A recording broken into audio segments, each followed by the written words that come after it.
マタイ5章から始まるイエス様の初めての説教、三条の水訓見ています。 마태복음 5장에 시작되는 예수님의 첫 설교 산상수훈을 보고 있습니다. 少し皆さんに重たいそのようなメッセージになると思います。 여러분들에게 조금 무거운 메시지가 될 것입니다. 私がすでに持っているもの、 내가 이미 갖고 있는 것, すでに私の姿となっているものを変えなさいと言われているのがこの本文だからです。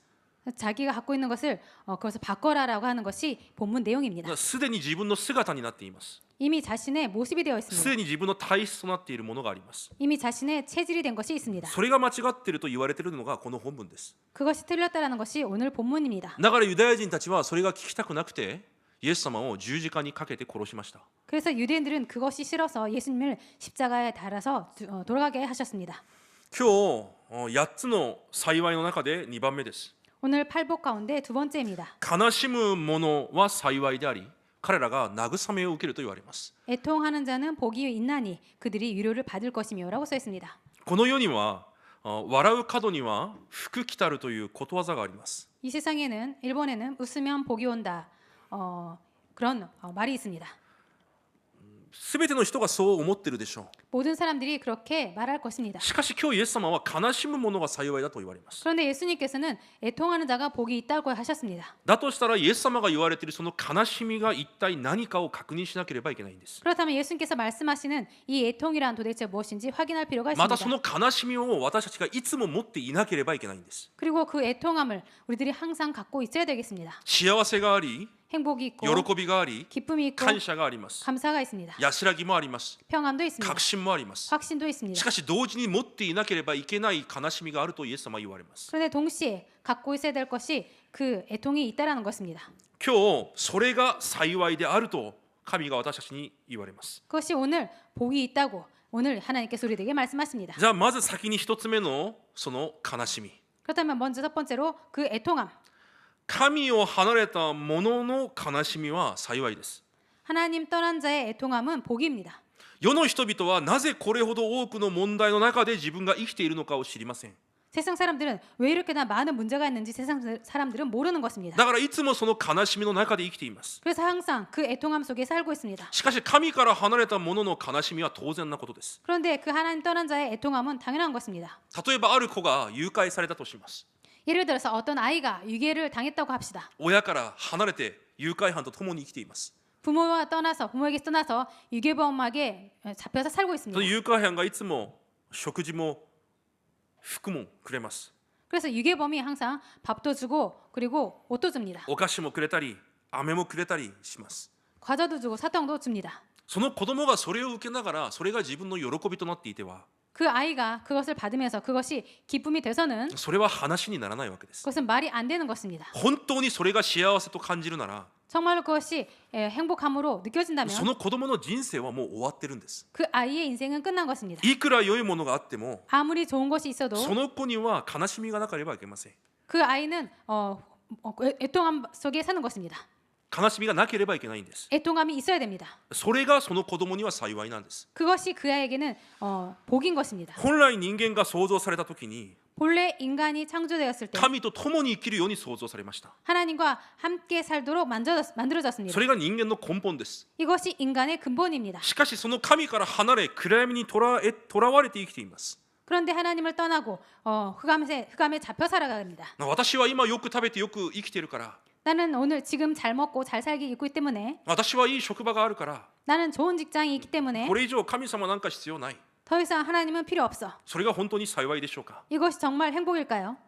だから少し表現が過激かもしれませんが 그래서 조금 표현이 과격할지 모르겠습니다만 神に出会うことができない不信者は 하나님을 만날 수 없는 불신자는 また神から遠く離れている人は 그리고 하나님을 멀리 떠나 있는 자는 むしろ完全に崩れて滅んで 오히려 완전히 무너지고 망해서 その悲しみの中で神に出会うことができればそれが幸いなんです。 그 애통함 속에서 하나님을 만날 수 있다면 그것이 복입니다. 滅びるのが幸いじゃなくて 망하는 것이 복이 아니라 滅んででも私の根本である神に戻ることができれば 망해서라도 내 근본인 하나님께로 돌아갈 수 있다면 それが幸いだということです。 그것이 복이라는 것입니다. 完全に崩れたゆえに誠の命であるキリストに出会うことができれば 완전히 무너짐으로 생명 대신 그리스도를 만날 수 있다면 それが幸いだということです。 그것이 복이라는 것입니다. だから神に出会うことができなかったものの不幸と悲しみ 그래서 하나님을 만나지 못한 자의 불행과 애통함은 それはむしろ大きな幸いであるということです。 그래서 그것이 오히려 큰 복이라는 것입니다. 皆さんにも痛い過去があるはずです。 여러분들에게도 아픈 과거가 있을 것입니다. その過去から来た傷もあるはずです。 그 과거에서 온 상처도 있을 そ 것입니다. の過去が今も皆さんを苦しめているかもしれません。 그 상처가 지금도 여러분들을 괴롭게 할 수도 있습니다. 神から離れて生きていたから当然です。 하나님을 떠나서 살아왔기 때문에 당연한 것입니다. 神から離れて生きていた時の傷が 하나님을 떠나서 살고 있었을 때 그 상처가 今も皆さんに残っていて皆さんを苦しめているかもしれません。 지금도 그것이 남아서 그것이 여러분들을 괴롭히고 있을지 모릅니다. でもその傷までも私たちには幸いだったんです。 그런데 그 상처까지도 우리들에게는 복이었습니다. そのような状況の中で神と出会い 그런 상황 가운데 하나님을 만나고 今も私たちが傷だらけであるかもしれませんが 지금도 우리들이 상처투성이일지 모릅니다만 神の胸に抱かれて 하나님 품에 안겨서 このように生きていくことができることもものすごい幸いです。 이렇게 살아가고 있는 것도 아주 큰 축복입니다. 皆さんがこう楽しい幸せな家庭の中で 여러분께서 즐겁고 행복한 가정 가운데 その悲しみもなく生きていたなら 슬픔도 없이 살아왔다면 神に出会えなかったかもしれません。 하나님을 만날 수 없었을지도 모릅니다. 私たちの過去に神はそのような悲しみを与えられて 하나님 우리들의 과거에 그런 애통함을 주시고 神に私たちが戻ることができるようにされたわけです。 우리들이 하나님께 돌아갈 수 있도록 하신 だ 것입니다. から過去の傷や過去のその痛み 그렇기 때문에 과거의 상처나 아픔 それが今私の体質となって私の人格になっているかもしれませんが 우리들의 체질이 되고 우리들의 인격이 되었을지 모릅니다만 それが今も私を苦しめているかもしれませんが 그것이 우리들을 지금도 괴롭히고 있을지 모릅니다만 私には何の問題がないと勘違いして生きている人々よりかは 나는 아무 문제도 없다라고 착각하면서 살아가는 사람들보다는 むしろその過去ゆえに今日も神の前でひれ伏すことができる私たちが 오히려 그 과거 때문에 오늘 하나님 앞에 엎드릴 수 있는 그것이 いまだに残っている私の傷ゆえに神の御前にひれ伏すことができる私の方が 아직까지도 그 상처 때문에 하나님 앞에 엎드릴 수 있는 우리가 どうすることもできない私の体質のせいで 어떻게 할 수도 없는 내 체질 때문에 今日も神の御前に来るしかない私の方が 오늘도 하나님 앞에 올 수밖에 없는 내 자신이 もっと幸いであるということです。 오히려 더 복이라는 것입니다. その悲しみがあったからこそ 그 애통함이 있어서 感謝することもできるのであって 감사할 수 있는 것이고 その悲しみがあったからこそ 그 애통함이 있었기 때문에 誠の喜びも見つけることができるんです。 참 기쁨도 찾을 수 있는 것입니다. 2つ目の悲しみです。 두 번째 애통함입니다. じゃあ今私たちのように 그럼 지금 神 우리들처럼 に出会った者には悲しみがなくていいのか 하나님을 만난 자는 애통함이 없어도 되는가? 違います。 아닙니다. 神に出会った者も悲しみは幸いです。 하나님을 만난 자도 애통함이 복입니다. 今日皆さんが握るべき悲しみがそれです。 오늘 여러분들께서 붙잡아야 될 두 번째가 이것입니다. 特にこの悲しみは弟子にとって最も重要な悲しみです。 특별히 이것은 제자들에게 있어서 가장 중요한 것입니다. 毎日悲しまなければいけない。 매일 애통해야 하고 毎日涙を流さなければいけない。 매일 눈물을 흘려야 돼. そういう話じゃありません。 그런 내용이 아닙니다. 私たち神の人は 우리들 하나님의 사람은 生きておられる神に対しての確信、 살아계신 하나님에 대한 확신 そしてその方に対する感謝を持つと同時に 그리고 그분을 향한 감사를 가짐과 동시에 私に対しては 나에 대해서는 死ぬ日まで悲しみを持って生きなければいけないんです。 죽는 날까지 애통함을 갖고 살아야 됩니다. 皆さんがこれを理解できないと 여러분께서 이것을 이해해야지요. 絶対祈りが24になりません。 그렇지 않으면 절대 기도가 입사가 되지 못합니다. もう一度言います。 다시 한번 神に 말씀드리겠습니다. 対する確信と同時に 하나님께 대한 확신과 동시에 私に対しては死ぬ日まで悲しみを持っていなければいけないんです。 나에 대해서는 죽는 날까지 애통함을 갖고 살아야 됩니다. 神に対しては喜び、感謝、確信あふれます。 하나님께 대해서는 확신, 기쁨 흘러 넘칩니다. しかし私に対しては悲しみがなければいけないんです。 그런데 나 자신에 대해서는 애통함이 있어야 됩니다. 福音を聞いて 복음을 듣고 あまりにも確実な福音を知りました。 너무나 확실한 복음을 あ 알았습니다. なたは生ける神の御子キリストです。 주님은 살아계신 하나님의 아들 그리스도십니다. 完了した。 다 이뤘다. すべて終わった。 다 끝났다. 何も問題にならない。 아무것도 문제가 안 돼. 死んでも天国だ。 죽어도 천국이다. あまりにも確実です。 너무나 확실합니다. だから私自分自身も何かものすごい人だと勘違いして生きています。 그렇기 때문에 자기 자신도 아주 엄청난 사람이라고 그렇게 착각하고 있습니다. 福音がものすごいのは間違いないです。 복음이 엄청난 것은 틀림없습니다. それを私にくださったのも間違いないです。 그것을 나에게 주신 것도 で 틀림없습니다. も私は土の器なんです。 그런데 나는 질그릇입니다.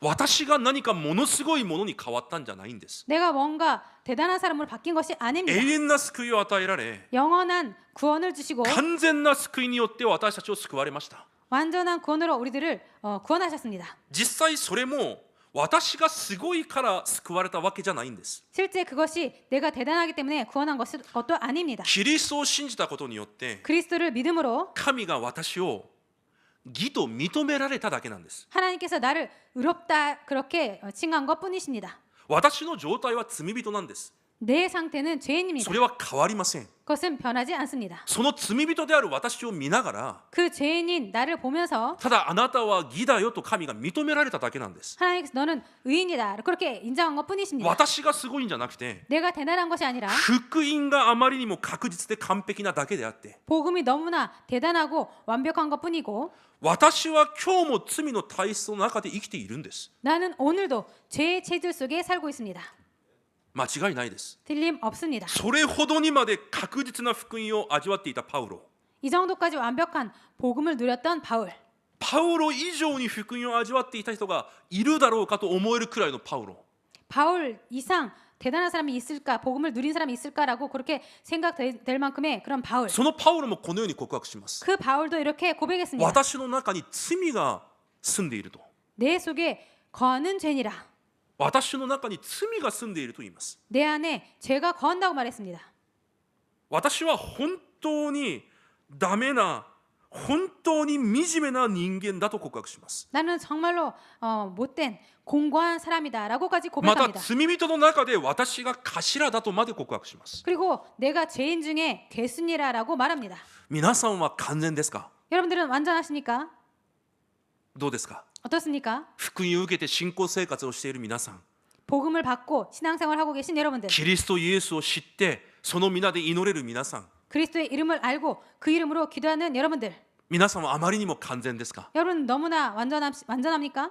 私は一度も私が完全だと思ったことがありません。 저는 한 번도 제가 완전하다고 생각해 본 적이 없습니다. むしろ私は何か罪を生産している工場のように思います。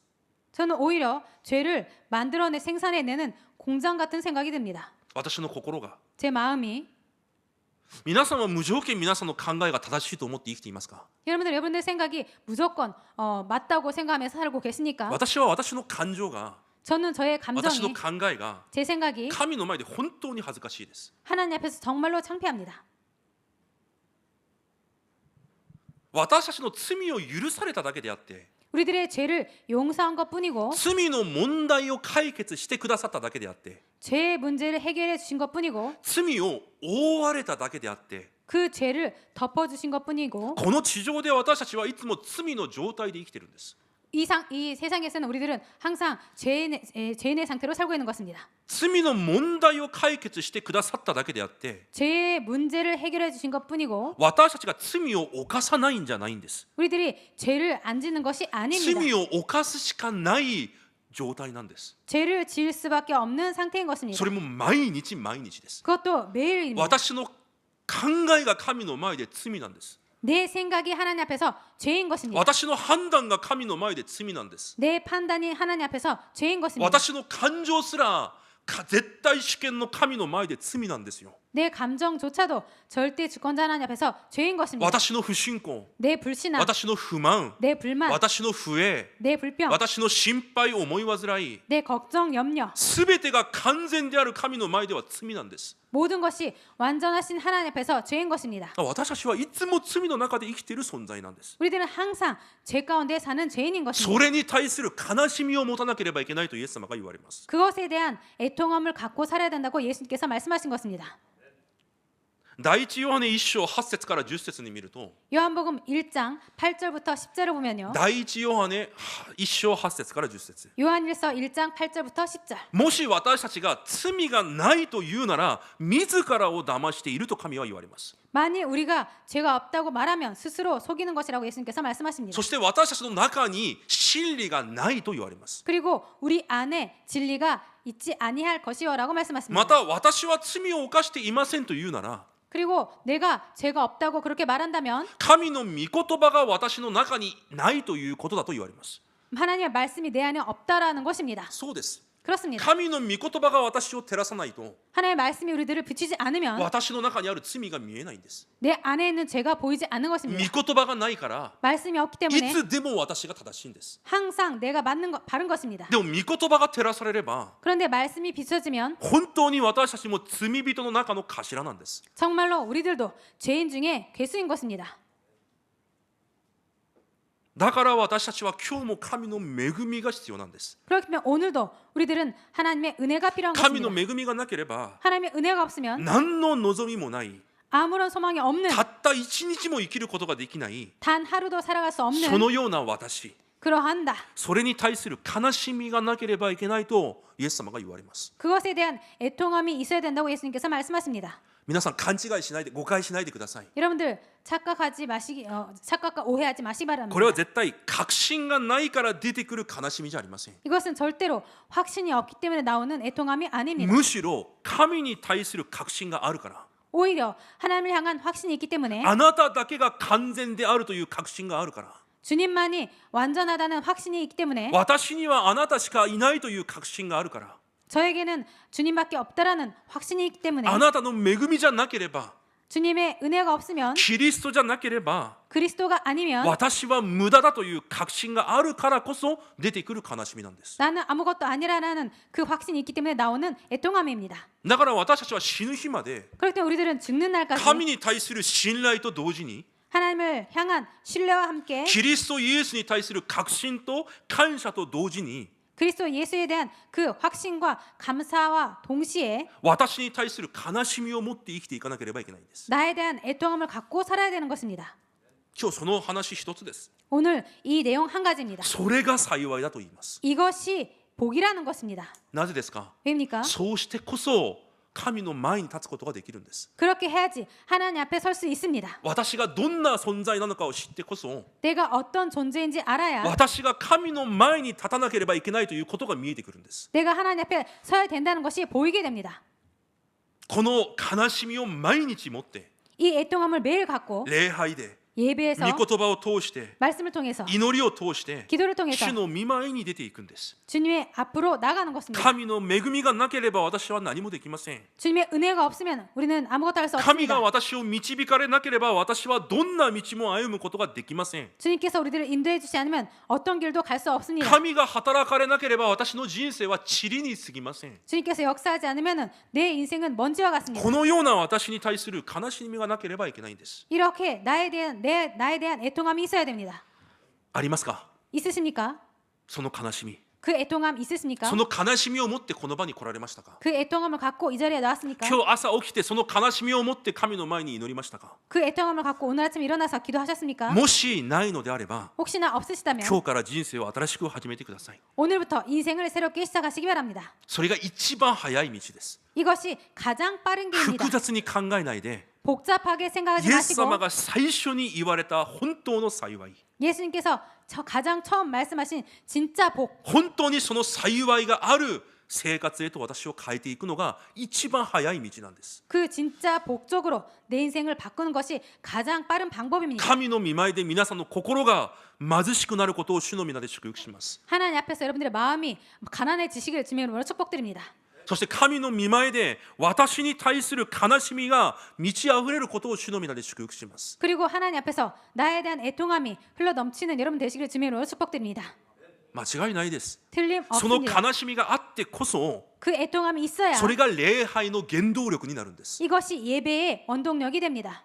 この悲しみがないから礼拝がつまらないんです。 그 애통함이 없기 때문에 예배가 재미없는 것입니다. この悲しみがないから礼拝がしんどいんですよ。 그 애통함이 없기 때문에 예배가 힘든 것입니다. この悲しみがあってこそ御言葉黙想の原動力になるんです。 이 애통함이 있어야지 말씀 묵상의 원동력이 됩니다. なぜ？御 왜입니까? 言葉の中に私に力があるから。 말씀 안에 내 힘이 있기 때문에 私には何の確信も望みもないけど、 나에게는 아무런 확신도 소망도 御 없는데 言葉の中に唯一の望みがあるから。 말씀 안에 유일한 소망이 있기 때문에 その御言葉の前に出ていく原動力になるんです。 그 말씀 앞으로 나아가는 원동력이 되는 것입니다. 祈るしかない原動力になるんです。この悲しみが。 기도할 수밖에 없는 원동력이 되는 것입니다. 이 애통함이. この悲しみがないから、 이 애통함이 없기 い 때문에 くら黙想だ祈りだを聞いても、 아무리 묵상에다 기도다 그렇게 말을 들어도 黙想と祈りで神の御前に出ていくことができる状態になれないんです。 묵상과 기도로 하나님 앞에 나갈 수 있는 그 원동력이 없는 것입니다. 重いメッセージになると思います。 무거운 메시지가 될 것입니다. だからユダヤ人たちもイエス様を殺しました。 그렇기 때문에 유대인들도 예수님을 죽였습니다. だからイエス様は弟子たちにこの御言葉を残されたんです。 그렇기 때문에 예수님은 제자들에게 이 말씀을 남긴 것입니다. 皆さん自身に対して、 여러분들 자신에 대해서, 皆さんの職業に対して、 여러분들 직업에 대해서, 皆さんの家庭に対して、 여러분들의 가정에 대해서, 子供たちに対して、 자녀에 대해서 まだ可能性と希望を持ってますか？ 아직 가능성과 희망을 갖고 계십니까? それを持っていると、 그것을 갖고 있으면 自分に対する悲しみが見えないんです。 자신에 대한 애통함이 보이지 않습니다. 神の御前に出ていくことができないんですよ。 하나님 앞으로 나아갈 수 없는 것입니다. 皆さんの人生に対して、 여러분들 인생에 대해서, 皆さんの家庭に対して、 여러분들 가정에 대해서, 皆さんの教会に対して、 여러분들 교회에 대해서, 皆さんの職業に対して、 여러분들의 직업에 대해서, 皆さんの子供たちに対して、 여러분들 자녀에 대해서, 皆さんが持っている可能性、 여러분들이 갖고 있는 가능성, 皆さんが考えている希望、 여러분들께서 생각하고 계시는 희망, それはどこから来たんですか？ 그것은 어디에서 왔습니까? 何かこの世からいい方法でも聞いたんですか？ 뭔가 이 세상에서 좋은 방법이라도 들으셨습니까? 私たちは罪人です。 우리들은 죄인입니다. 神が義と認められただけの罪人です。 하나님께서 의인이라고 인정만 하신 그런 죄인인 것입니다. 私の状態がまだ罪人なんです。 내 상태가 아직 죄인인 것입니다. そこから始まるすべては呪いに過ぎません。 거기에 시작된 모든 것은 저주일 뿐입니다. だから神の恵みによって、 그래서 하나님의 은혜로, 神の聖霊の力によって、 하나님의 성령의 능력으로 神がすべてを益に変えられると約束されたんです。 하나님께서 모든 것을 다 그렇게 협력하여 선으로 이루신다고 약속하셨습니다. 私は弱い存在です。 나는 연약한 罪 존재입니다. 人です。 죄인입니다. しかし、御霊の原理が私を支配すると約束されたんです。 그런데 그 성령의 법이 나를 지배한다고 御 말했습니다. 霊がなさるように。 성령께서 하시도록.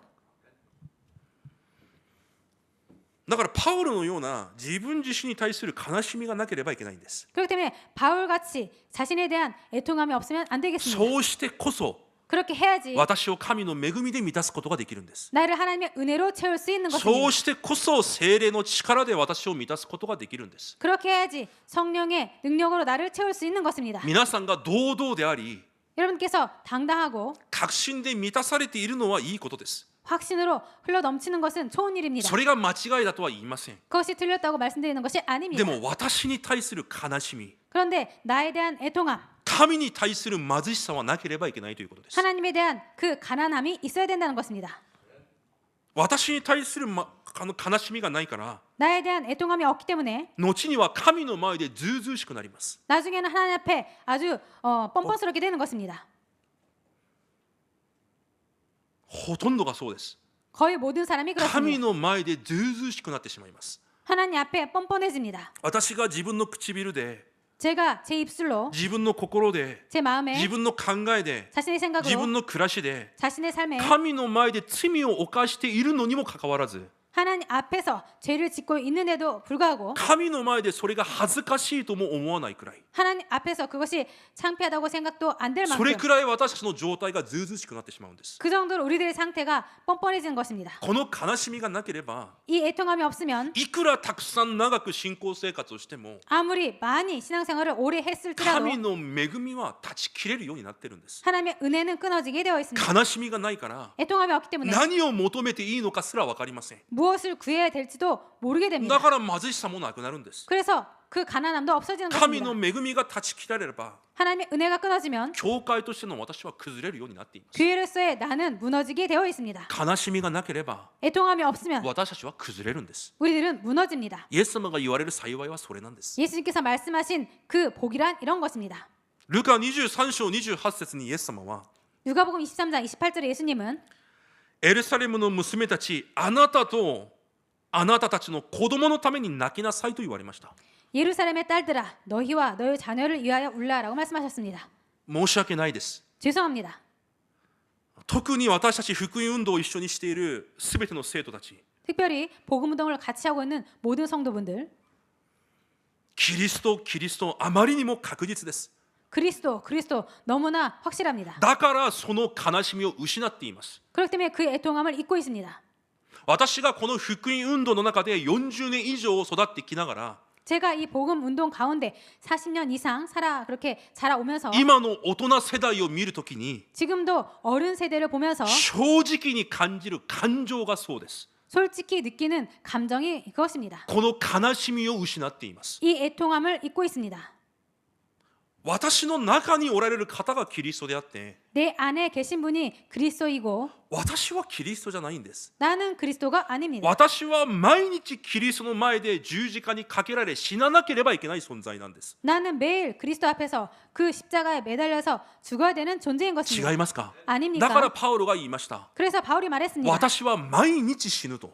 나는 매일 죽는다고.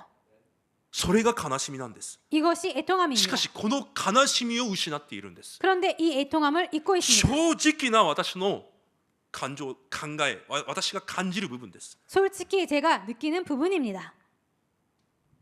神の前での謙遜さを失っています。 하나님 앞에서도 겸손함을 잊고 だ 살아갑니다. から神の前での涙すらありません。 그렇기 때문에 하나님 앞에서 눈물도 없습니다. むしろ涙で祈り、 오히려 눈물로 기도하는 것보다 涙で祈り、涙で賛美することがおかしいとまで言う人もいます。 하나님 앞에서 눈물로 찬양하고 기도하는 것이 이상하다고까지 이렇게 말하는 사람도 있습니다. この悲しみを失っているからです。 이 애통함을 잊었기 때문입니다. イエス様も泣きなさいと言われました。 예수님도 울어라라고 あなた 말씀하셨습니다. のために、 너를 위해서 あなたの子供のために 너의 자녀를 위해서 泣きなさいって言われたんです。 울라라고 말씀하신 것입니다. いや、イエス様も泣かれました。 아니요, 예수님도 울으셨습니다. 肉体でおられるとき、 육체에 계실 때.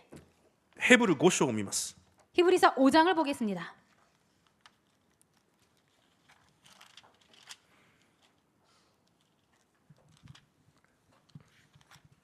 또ヘブル5章の7節です。 히브리서 5장 7절입니다. 一緒に読みたいと思います。 같이 읽겠습니다. ヘブル5章7節を一緒に読みます。 히브리서 5장 7절을 같이 읽겠습니다.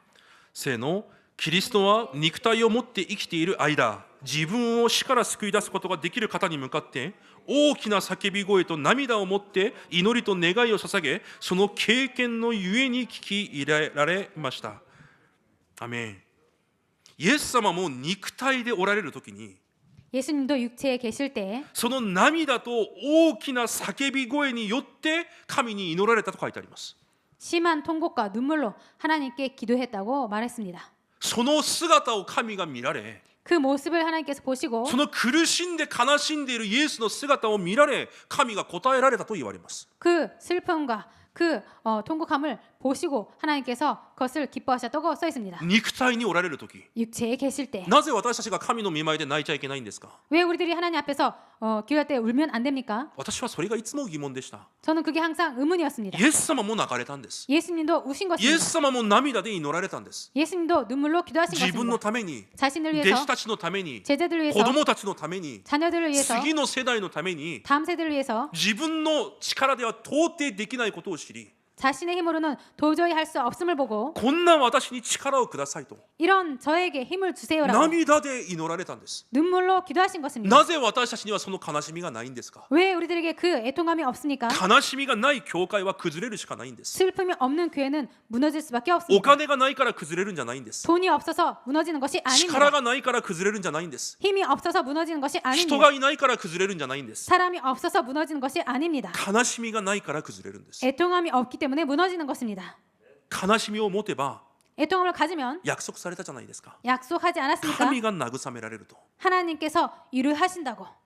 それを持って生きていけば崩れる理由がないんですよ。 이것을 갖고 살아가면 무너질 수가 없는 것입니다. パウロもすべての聖書の手紙を涙で書いたと直接書いています。 바울도 모든 서신을 눈물로 썼다고 그렇게 써 있습니다. 次の世代であったテモテも 다음 세대인 디모데도 涙があったと言います。 눈물이 있었다고 말합니다. 第二テモテ1章にパウロが言います。 디모데후서 1장에 바울이 말합니다. 私はあなたの涙を知っていると。 나는 너의 눈물을 알고 있다고.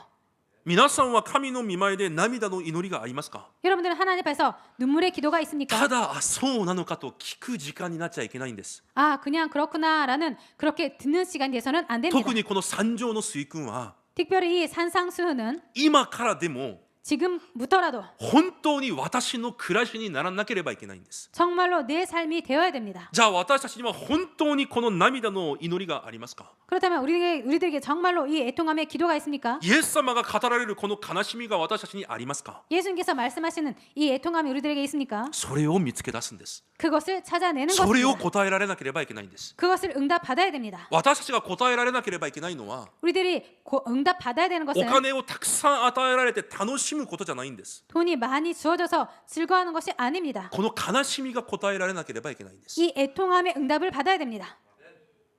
違いますか？ 아닙니까? 私は神の前で良心的に 저는 하나님 앞에서 양심적으로 正直な話ですよ。 솔직하게 말씀드립니다. 正直な話 솔직히 言 말씀드려서 いたくないんですけど、 말씀드리고 싶지 않습니다만 私は経済の祝福をくださいと祈れません。 저는 경제의 축복을 주세요라고 기도할 수 없습니다.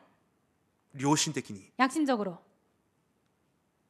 悲しみもないのに、 애통함도 없는데 現場に向けた悲しみもないのに、 현장을 향한 애통함도 없는데 神が持っておられる心も持っていないのに、 하나님께서 갖고 계신 마음도 갖고 있지 お 않는데 金があったところで何ができるんですか？ 돈이 있다고 해서 무엇을 할 수 있습니까?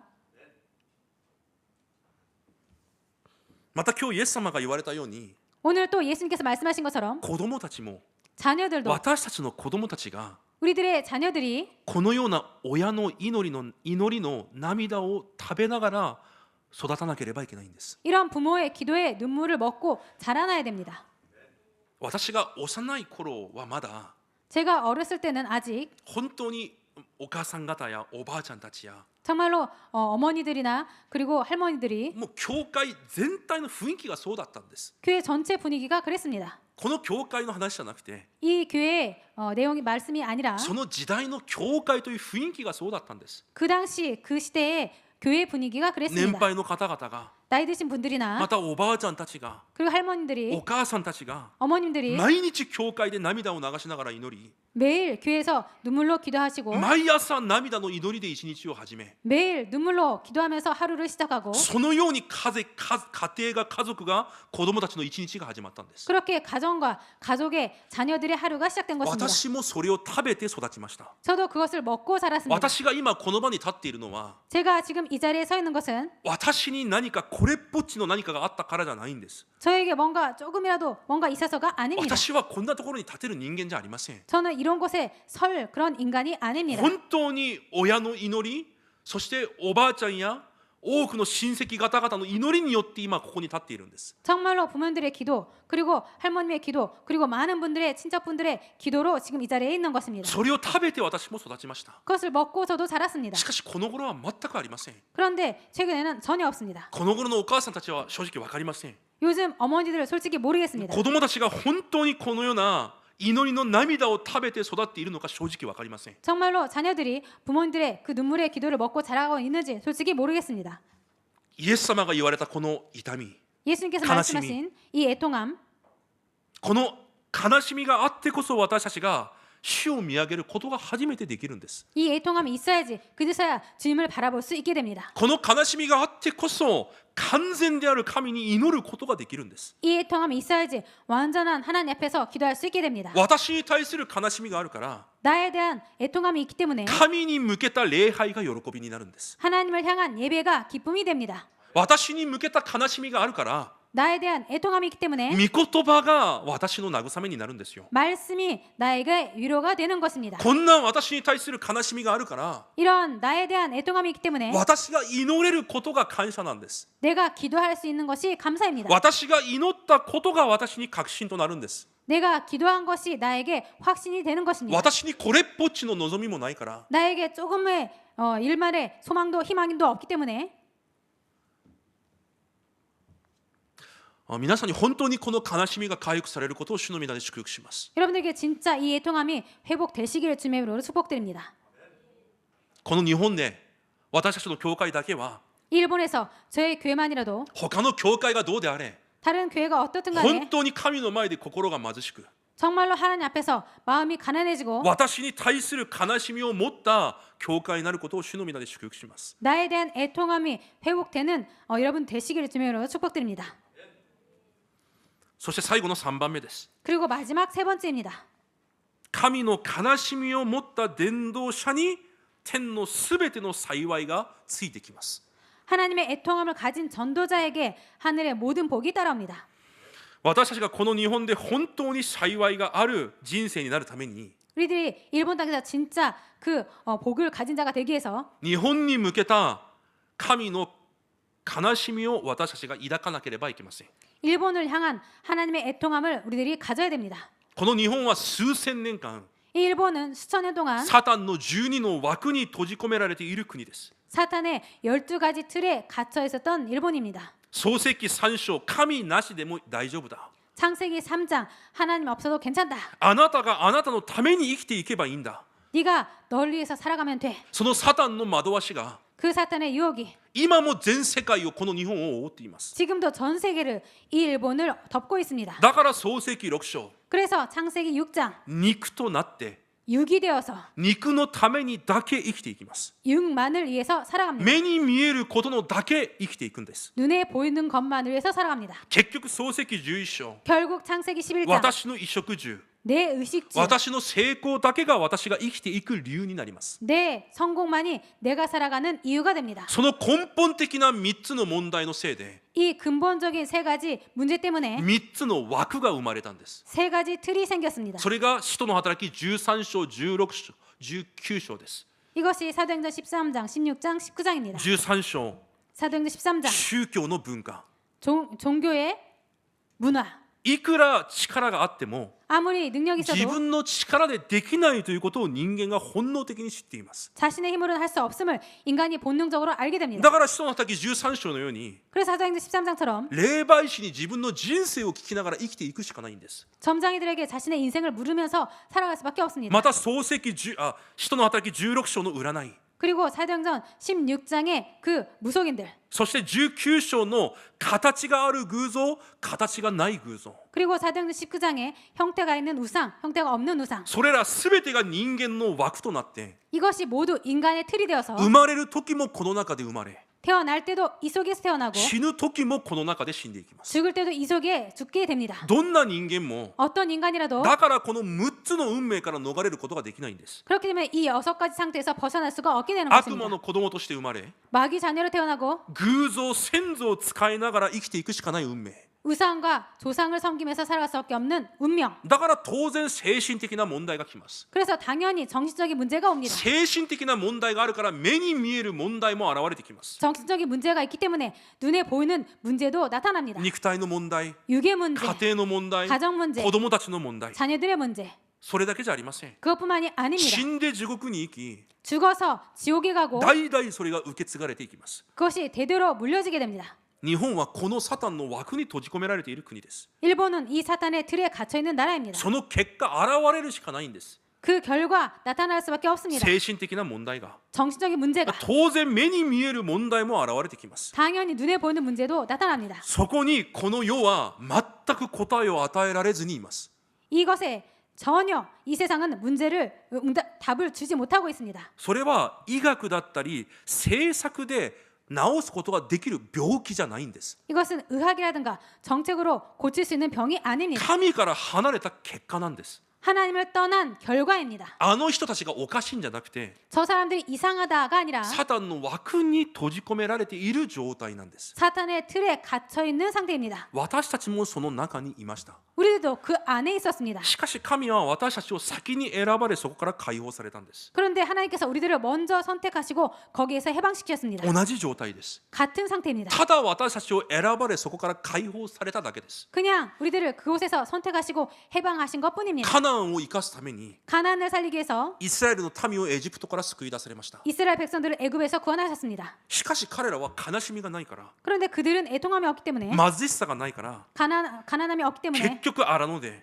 결국 광야에서 自分の衣食住のためにだけ悲しんで死んでしまいます。 자신들의 의식주만 애통하고 그렇게 죽게 되었습니다. その姿を私たちは聖書で確認をしました。 그 모습을 우리들은 성경을 통해서 확인했습니다. だとしたらそれと同じように、 그렇다면 우리도 똑같이 この日本の地を生かすために 이 일본 땅을 살리기 위해서 神が私たちを先に召されたのに、 하나님께서 우리들을 먼저 부르셨는데 私を選ばれたのに、 나를 선택하셨는데 この日本の地に神の国を望ますために、 일본 땅에 하나님 나라를 임하게 하기 위해서 私を教会として立てるために、 나를 교회로 세우기 위해서 神が先に私を選ばれたのに、 하나님께서 나를 먼저 부르셨는데 私が私のためにだけ 내가 나만을 위해서 悲しんで死んでしまう、そのような人生、 애통해하고 죽어버리는 그런 そのよう 존재, な人生になってはいけないんです。 그런 인생이 되어서는 안 됩니다.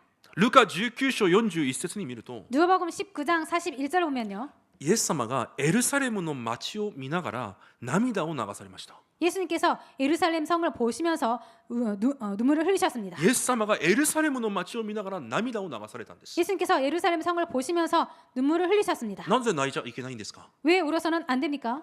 なぜ神の前で悲しんじゃいけないんですか？ 왜 하나님에서 슬퍼해서는 안 됩니까? その悲しみをみんな失ってるんです。 그 애통함을 모두 잊어버리고 現場を見 잊어버렸습니다. ながら、 현장을 보면서 子供たちを見ながら、 자녀들을 보면서 次の世代を見ながら、 다음 세대를 보면서 自分自身を見ながら 자기 자신을 보면서 悲しむのが当然なんです。 애통해하는 것이 당연한 것입니다. 私たちにその悲しみが回復されることを主の皆で祝福します。 우리들에게 그 애통하는 것이 회복되기를 주님으로 축복드립니다.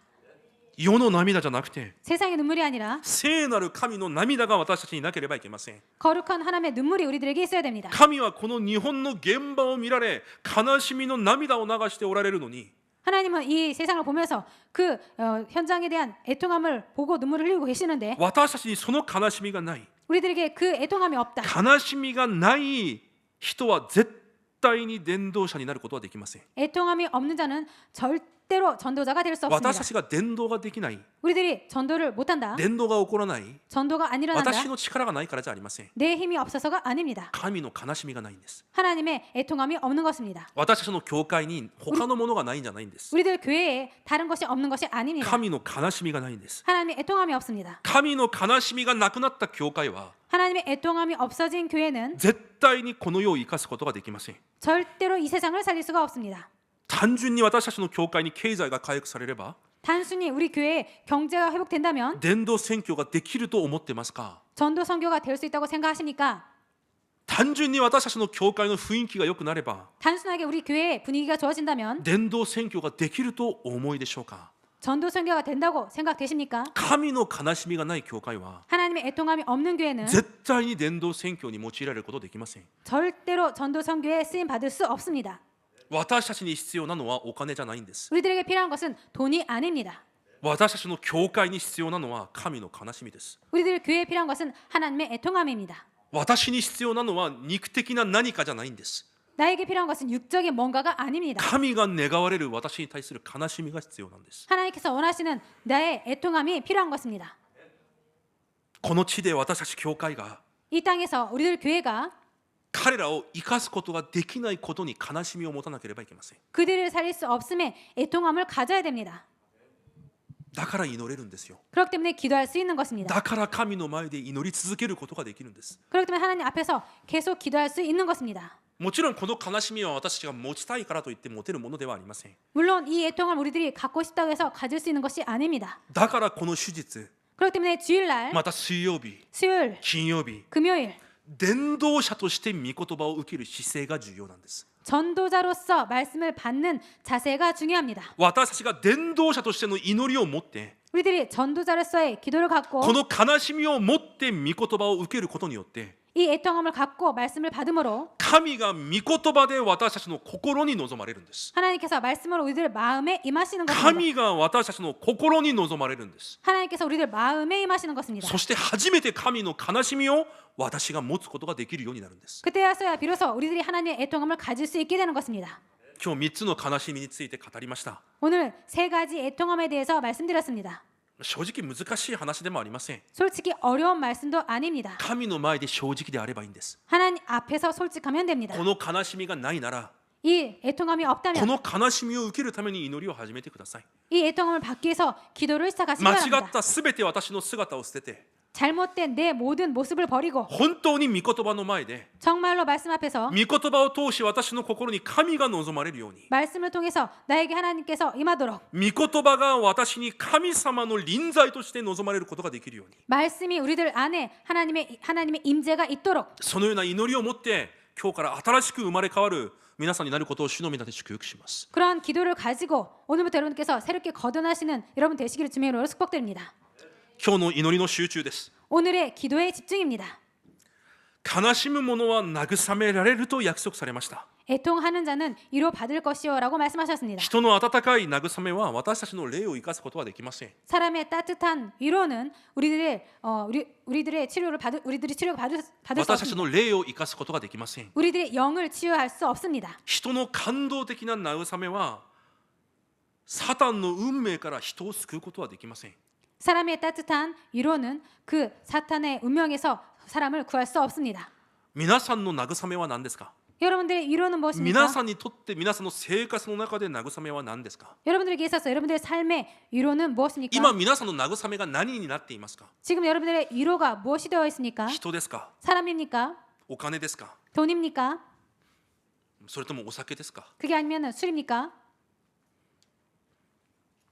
人々はもどかしいことがあればお酒、タバコを探し求めるじゃないですか。 사람들은 답답한 일 있으면 술을 찾거나 담배를 찾지 않습니까? それは慰めじゃないです。 그것은 위로가 아닙니다. 中毒です。中毒。 중독입니다. それを知らないと 그것을 모르면 안 됩니다. 私たちのもどかしさ、 우리들의 답답함, 私たちの悲しみを 우리들의 애통함을 満たすことができるのは一つしかありません。 채울 수 있는 것은 한 가지밖에 없습니다. 水曜日言ったように 수요일에 말씀드린 것처럼 精神という単語は 정신이라는 단어는 生という単語はこれ以外のものがない。 정이라는 한자 뜻은 이것 외에는 다른 것이 없다. これでぎっしり詰まっている。 이것으로 가득하다. そして生命力、そういう意味があります。 그리고 생명력이라는 뜻이 있습니다. なぜ私たちの魂を精神というふうに語るか分かりますか？ 왜 우리들의 영혼을 정신이란 단어로 표현하는지 아십니까? 神で満たされていなければいけないんです。 하나님으로 가득하지 않으면 안 되기 神 때문입니다. でしか満たすことができないのが人間の魂なんです。 하나님으로만 채워야 되는 것이 인간의 영혼입니다. 私たちが騙されちゃいけません。 우리들이 속아서는 안 되겠습니다. 神が私たちにくださった本当の慰め、 하나님께서 우리들에게 주신 진짜 애통함, 本当の神の慰めは何ですか？ 진짜 하나님의 위로는 무엇입니까? キリストであるイエスです。 그리스도 대신 예수님이 있습니다. キリストを送られ、 그리스도를 サ 보내셔서 タンの運命から私たちを救い出され、 사탄의 운명에서 우리들을 구원해내시고 私を神の子供にされました。 우리를 하나님의 자녀로 それが 삼아주셨습니다. 誠の慰めです。 이것이 참 위로입니다. 私に対して、 나에 대해서, 後代に対して、 후대에 대해서, 現場に対して、 현장에 대해서 このような神の悲しみを持つときに、 이러한 하나님의 애통함을 가질 때 私たちにくださったキリストが、 우리들에게 주신 그리스도가 そのインマヌエルの祝福が 그 임마누엘 축복이 私の慰めになるんです。 나의 위로가 되는 것입니다. 後代たちの慰めになるんです。 후대들의 위로가 되는 것입니다. 現場でキリストが彼らの慰めになるんです。 현장에 그리스도가 그들의 위로가 되는 것입니다. この悲しみを持っている者に 이 애통함을 가진 キ 자에게 リストが感謝となり、 그리스도가 감사가 되고 安らぎとなり、 위로가 되고 そして平安になるんです。 평안이 되는 것입니다. 悲しみがある者にはただイエスだけが残るようになっています。 애통함에 있는 자에게는 오직 예수만이 남게 됩니다. 誠の悲しみ、 참 애통함, 誠の慰め、 참 그 위로, それを回復される皆さんになることを主の皆で祝福します。 이것을 회복하신 여러분 되시기를 주님의 이름으로 축복드립니다. お祈りします。 기도하겠습니다. 神様感謝します。 하나님 감사드립니다. 悲しむ者を慰められると約束されました。 애통해하는 자는 위로를 받을 것이라고 말씀하셨습니다. この時間告白します。 이 시간에 고백합니다. 主に悔い改めます。 주님께 회개합니다. この時代、悲しみを失っている時代です。 이 시대에 그 애통함을 잊어버린 시대입니다. 悲しみを失っている私です。 애통함을 잊어버린 우리입니다. 主が私たちに悲しみを回復され、 주님께서 우리들에게 애통함을 회복하시고 主の前に出て行き、 주님 앞에 나가서 神がくださる慰め、 주님께서 주시는 위로 神がくださる力で私を満たすことができるように祝福してください。 주님께서 주시는 그 능력으로 우리들이 채워지도록 은혜를 주옵소서. イエス・キリストの皆によって感謝しお祈りいたします。 예수 그리스도의 이름으로 감사드리며 기도드립니다. アメン。 아멘.